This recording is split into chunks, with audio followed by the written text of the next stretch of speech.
廣州方淫攝影棚龍友連光圈快門都唔識。藝術同色情從來都唔係一線之差㗎，不過總係有啲人中意將佢哋夾硬拉埋一齊講。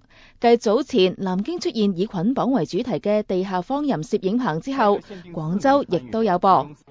嗱，先唔好講呢班龍友揸嘅架生啦，傻瓜機同埋入門級相機、光圈快門，佢哋直頭要問翻你轉頭啊！模特兒，你叫佢擺 pose 啊？